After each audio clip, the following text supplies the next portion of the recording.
Hello, everyone. Welcome to Talking Logistics, where we have conversations with thought leaders and newsmakers in the supply chain logistics industry. It's my great pleasure to welcome today's program, Chris Jones, who's Executive VP Marketing and Services at Descartes. And today we're going to talk about how vulnerable is your supply chains. Back in February 24th, President Biden here in the United States issued the executive order on America's supply chains, which requires, a review of potential vulnerabilities in U.S. supply chains of key industries to kind of prevent some of the disruptions and shortages that we saw, during the pandemic here. So the question becomes, what defines supply chain vulnerability? And what tools and capabilities can companies use to assess and determine, the vulnerability of their supply chains?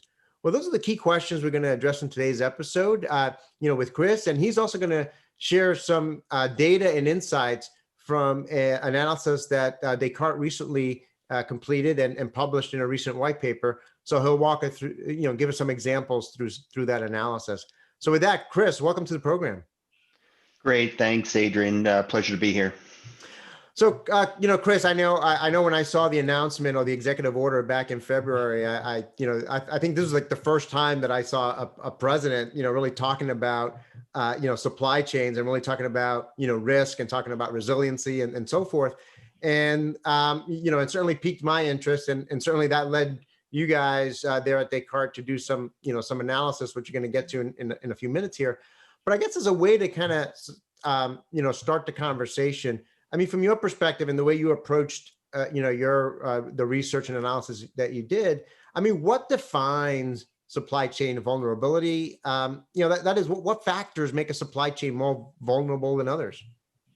Well, there's a lot of them, but let's get to maybe kind of a couple ones. And I think the pandemic just really exposed them.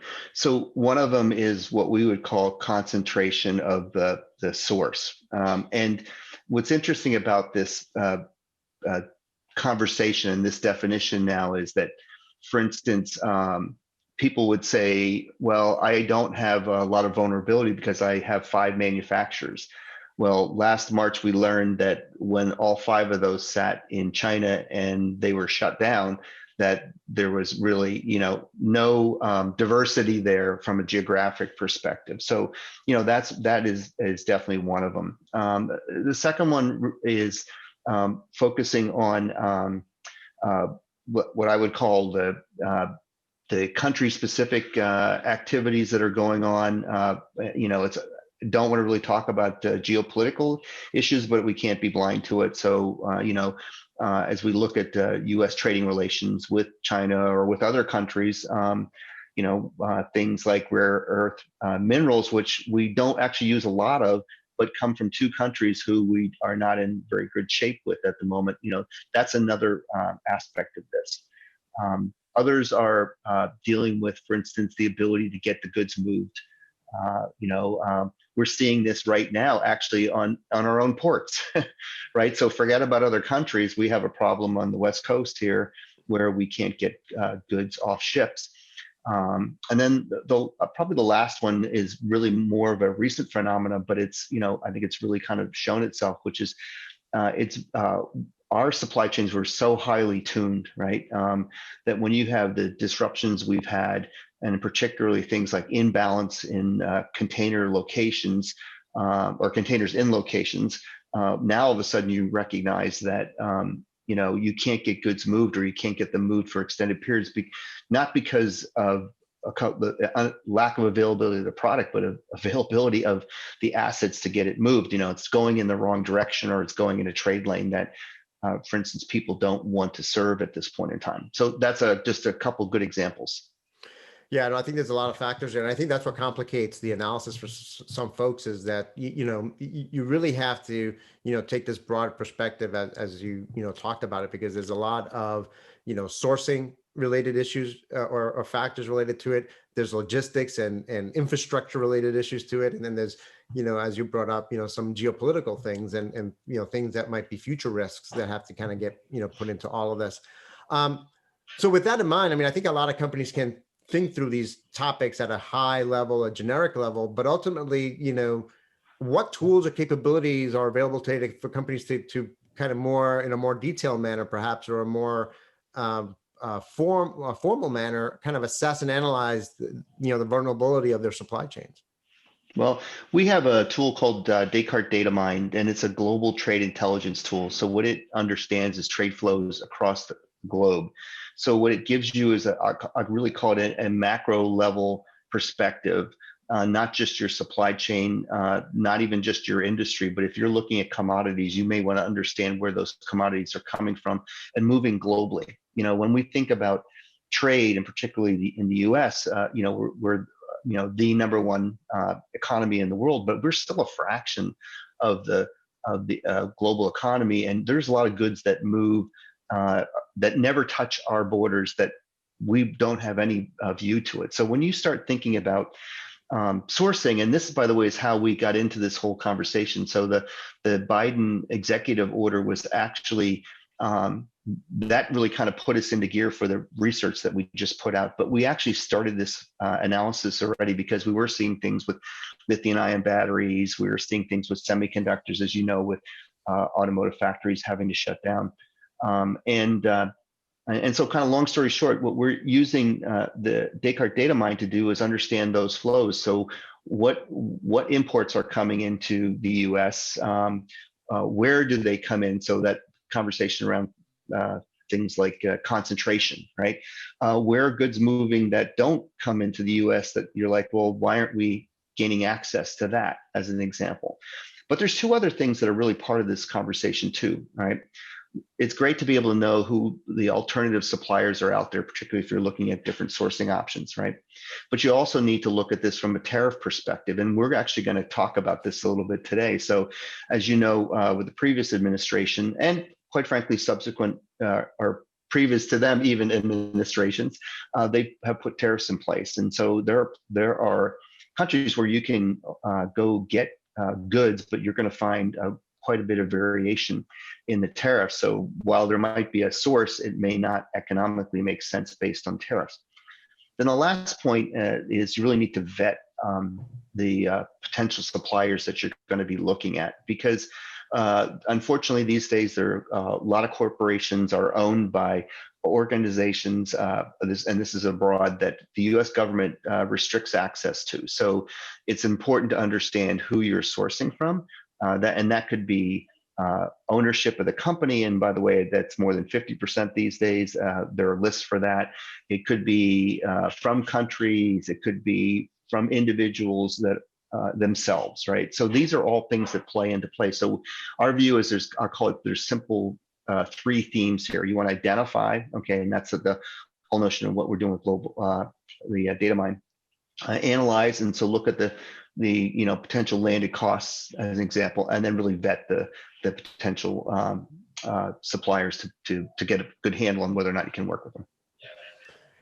You brought up a good point, and I know you're going to touch upon this in the analysis now, but the good point about thinking about some of the global trade implications, particularly tariffs, and how that has an impact in the analysis and how you think through this. So let's look at some of the supply chains that you analyzed in your recent report, including lithium-ion batteries, pharmaceuticals, and PPE. I mean, can you walk us through the data and analysis and how you came up with kind of the vulnerability scores for each one? Sure, happy to do it, Adrian. So let's take a look at lithium-ion batteries. What you're seeing on this screen is this past year, 2020, and the U.S. imports of those batteries. There's two things on these charts. The first one is the volume. So over the course of the year, you can see that volumes picked up considerably in terms of units. You could see about 40 million at one point in Q1, all the way up to over 90 in Q4. And then when you look at the value, you can see that it moved along pretty steadily here. Now, what's interesting is that the volume from a mathematical perspective versus 2019 was up 11%, but the value, so the declared value, was up over 30. That tells us that there's way more demand and prices are rising accordingly. So who exports to the U.S.? All right. China, as you can see, is the dominant player, okay, with 50% of the value and 73% of the volume. All right, so this is a big deal. And we start talking about density and concentration. This is, a warning sign, and it's not just as much that it's China in particular, but in any case, when you have this kind of concentration, you run into the risks as we talked about earlier with things like COVID. So we have to keep this in mind. Now, what's also interesting is look at South Korea. Their value, and that's the yellow box, went up 26%, but their volume went up 92%. And we're starting to see that move. And in a second, on the next slide, we're going to actually show you why that's happening. And what you're going to see here is that, lo and behold, South Korea doesn't have a tariff, whereas China has almost 11% current tariff, and it could escalate as high as almost 18.5%. You can see a number of other countries that are out there. So no surprise that as more capacity comes on in Korea, that U.S. Companies are taking advantage of that capability. Now, the other interesting part, as I mentioned, is that trade happens around the U.S., and we really have to think about that. And so, who, interesting enough, is the top importer of lithium-ion batteries? Is China, right? And who is the top exporter? Lo and behold, it's the U.S. So when we start looking at these situations, and they're not always simple. There's not always a black and white, well, so-and-so has it all and so-and-so wants it all and they can't get it type of story. It's really very complex, right? Now, what's interesting as we look at this is that, what's exacerbating the whole situation is really electric vehicles and the demand for those. Now, China is also the leading producer of batteries, okay, for electric vehicles. But it's also the leading assembler of products that in many cases use lithium ion types of batteries. So what we're seeing here is actually, I'll call it China from just a sheer volume perspective, is really pulling a lot of that demand, which makes it obviously harder for us to source. If we start thinking about this and we said, what do we want to do for risk diversification? There's really kind of two stories here. One of them is increasing U.S. capacity, and that's actually happening. And just serendipitously speaking, last week, LG, who is one of the top manufacturers in the globe, actually settled a lawsuit with a company called SK Innovation, who was actually building plants in the U.S. for to work in partnership with, I believe, Ford and some other automotive manufacturers, but were stopped from doing that because of technology impingement. So, here's a case where, once they settle their patent suits, that they're now going to be able to move ahead. Now, the other thing, obviously, as I mentioned here, you notice too, is going with South Korea as an option. So if we move on to pharmaceuticals, okay, the same story here in terms of looking at why things are the way they are today. All right. So first, we look at the imports. We can see that for pharmaceuticals, with the pandemic, we saw a pretty dramatic increase in volume. You can see here in terms of, again, this is left is in a declared units perspective, a little over 100 million and moving up to 140 million. All right. But interesting enough, look at the second chart here. From a value point of view, there was actually a reduction in declared value here. So, the markets are more efficient than we think. Not every market is flexible, but in this case, what we're clearly seeing here is that there was ample capacity out there to be able to handle this. That's always a combination of domestic and international, and so this situation is really a little bit different than the one we just looked at. So if we say, where is this coming from to the U.S.? Here's top exporters. Again, you look at it here from a value perspective. Ireland is the top export company into the U.S.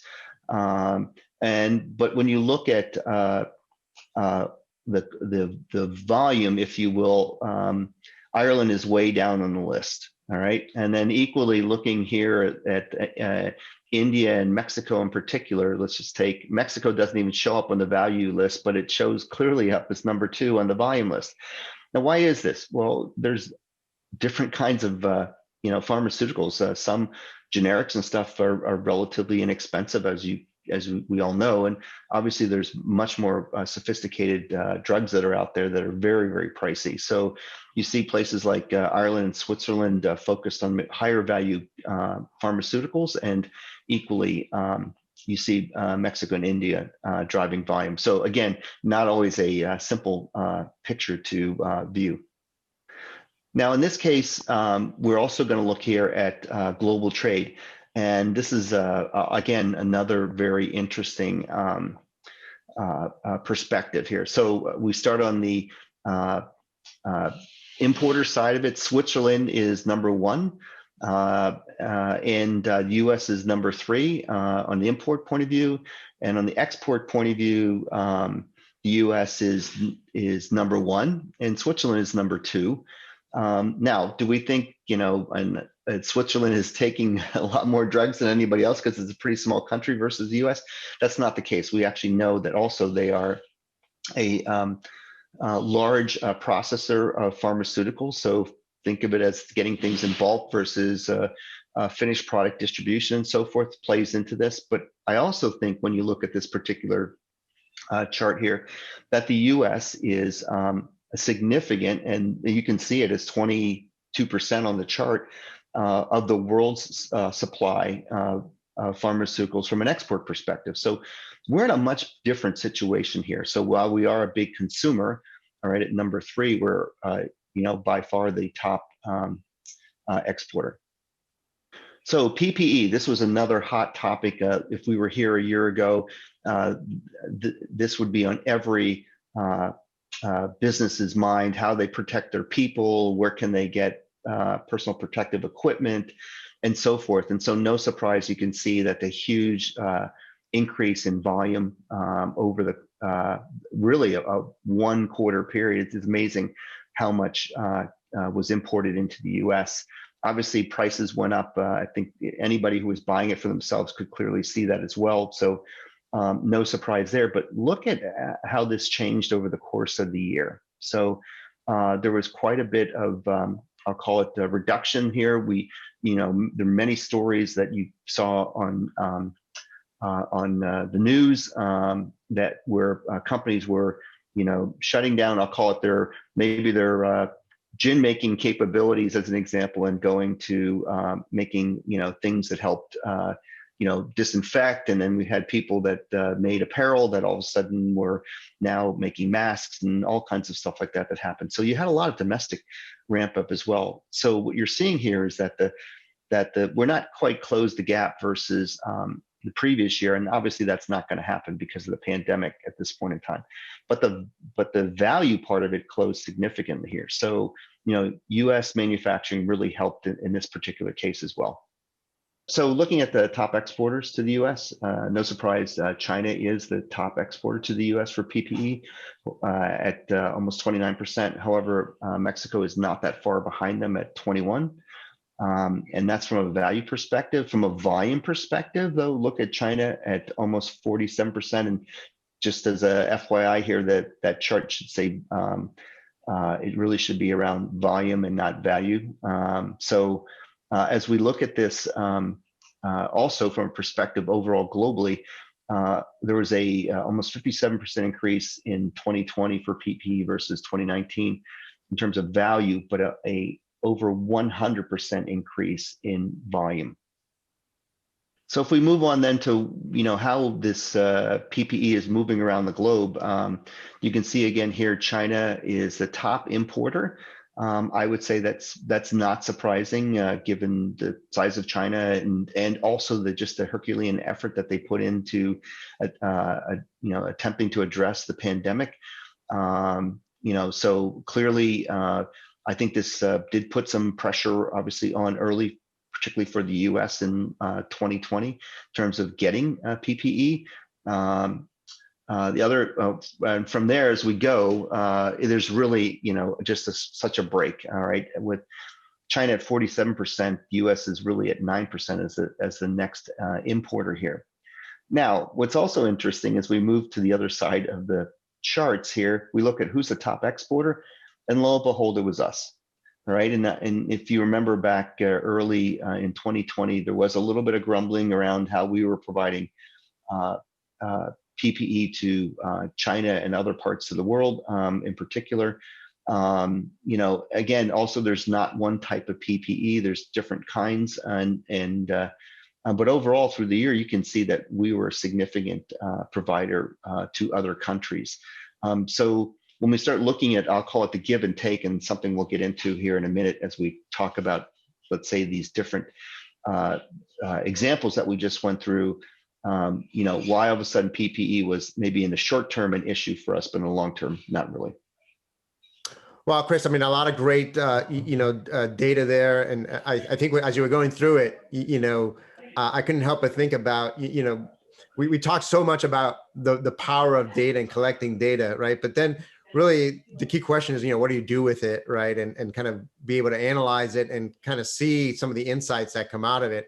So before I get to my last question, I guess as a way to wrap up what you just presented, I mean, what are your main takeaways then from these three industries that you talked about from a vulnerability standpoint? Well, they are pretty mixed here. It is an interesting tale across the board. Lithium ion at this point in time, we put this one as a high risk, especially for things like electric vehicle batteries. And just, I'll call it, given, the amount of import that China takes in at this point in time, the funny part is that could be for products that, come back into the US, but really, as we look at this overall, it's still fairly concentrated. Pharmaceuticals is a more mid to low risk. You looked at the diversity of countries that were supplying the US and just globally, the fact that the US is also a leading exporter, plays heavily in this one. And then when it comes to PPE, it's really low.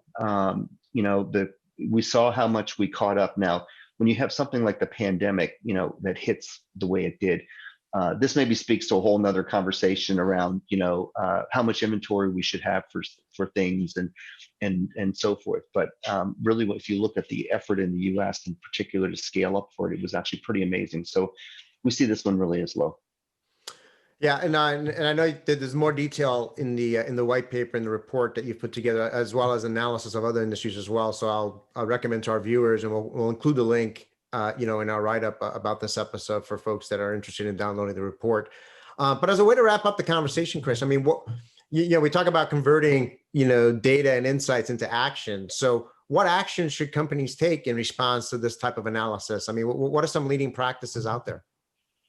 Well, I think the first one is get a handle on the global flow of commodities that are around your business. Like I said, a lot of people know their supply chains extremely well. They might even know a little bit about their competition. And so I'll call it the people they compete with in their geography. But in reality, there's so much business that goes on outside of the US that to get really a handle on that flow.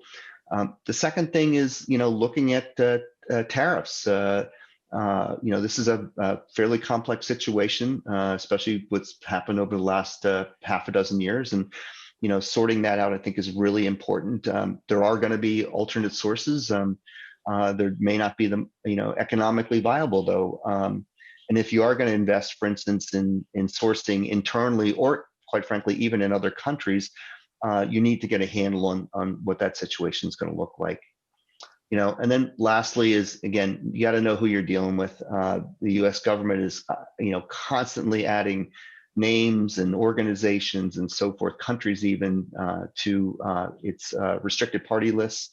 And it's not such a black and white situation.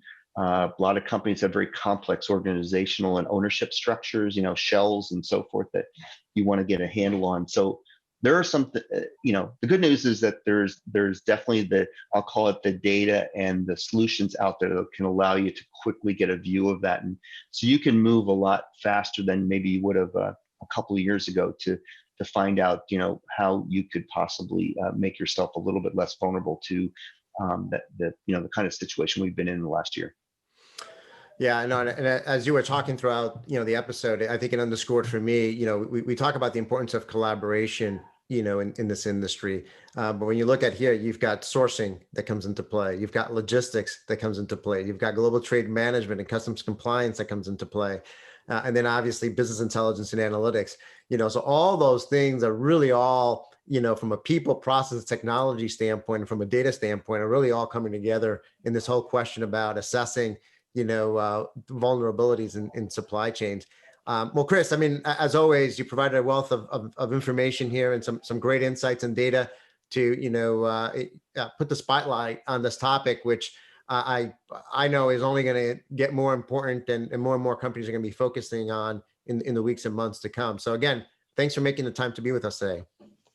Well, great. Thanks, Adrian, for the opportunity. This is I'll call it a very interesting and rapidly changing subject here, just with the economy and the pandemic and quite frankly, with the technology. So, I think there's more to come. Absolutely. And I want to thank those of you that joined us. If you're watching this episode on demand, either at the Descartes website or on Talking Logistics, and you've got a question or a comment for Chris, you can post it there, and I'm sure he'll be more than happy to respond via that medium.